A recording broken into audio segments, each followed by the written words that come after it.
नमस्कार दोस्तों, स्वागत है आप सभी का मेरे फेसबुक पेज पे और मैं हूं आपके साथ सान्या भारती। लेकर आई हूं आप लोगों के लिए एक मज़ेदार कहानी।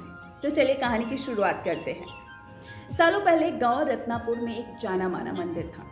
उस मंदिर में रोज़ एक पुजारी पूजा पाठ करता था। उस पुजारी के पास अपना एक हाथी था जिसे वो रोज़ अपने साथ मंदिर लेकर जाता था। गांव के सभी लोग उस हाथी को बेहद ही पसंद करते थे। हाथी भी मंदिर में आने वाले सभी श्रद्धालुओं का खूब स्वागत सत्कार किया करता था। सुबह पूजा पाठ खत्म करने के बाद पुजारी जो है अपने हाथी को रोज तालाब नहलाने के लिए ले जाता था। रोज हाथी तालाब में नहाने के बाद घर लौटते समय एक दर्जी की दुकान पर रुकता था। दर्जी भी रोज हाथी को प्यार से केला खाने को देता था। हाथी केला खाने के बाद अपनी सूंड से दर्जी को नमस्ते करके पुजारी के साथ घर चला जाता था। और यह सिलसिला जो है पुजारी का रोज का था। रोज पुजारी जो है मंदिर में पूजा करने के बाद हाथी को तालाब ले जाता था। उसके बाद रास्ते में एक दर्जी का दुकान होता था जहाँ पे हाथी रुकता था और वहाँ पे केला खाता था। ये सब हाथी और पुजारी की रोज़मर्रा की ज़िंदगी का एक हिस्सा था। एक दिन हाथी जब दर्जी की दुकान पर केला खाने के लिए रुका तो दर्जी को शरारत करने का दिल हुआ। उसने हाथी को केला खाने के बाद अपने हाथ में सुई रख ली।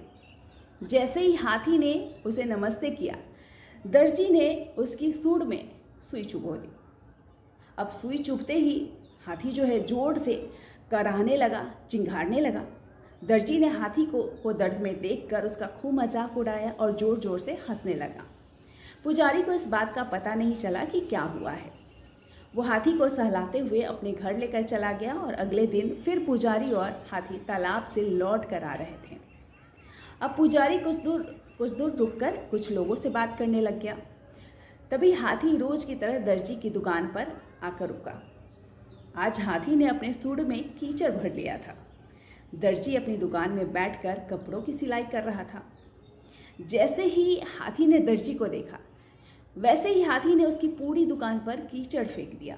उस कीचड़ में दर्जी तो भीगा ही, बल्कि उसकी दुकान में रखे सारे कपड़े भी खराब हो गए।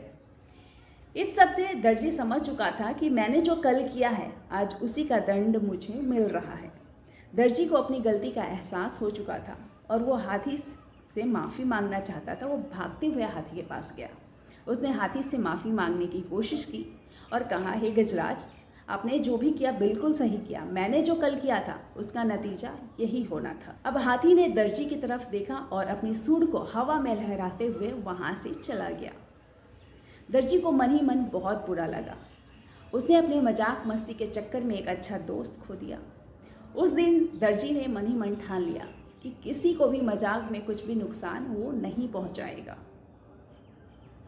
तो दोस्तों, इस कहानी से हमें यही सीख मिलती है, हाथी और दर्जी की कहानी से, कि कभी भी किसी व्यक्ति का नुकसान नहीं पहुंचाना चाहिए बिना मतलब का, और कभी भी किसी व्यक्ति के साथ बुरा व्यवहार नहीं करना चाहिए। मजाक भी ऐसा नहीं करना चाहिए जिससे दूसरे को नुकसान हो। तो दोस्तों, आपको ये कहानी कैसा लगा हमें आप कमेंट बॉक्स में बता सकते हैं।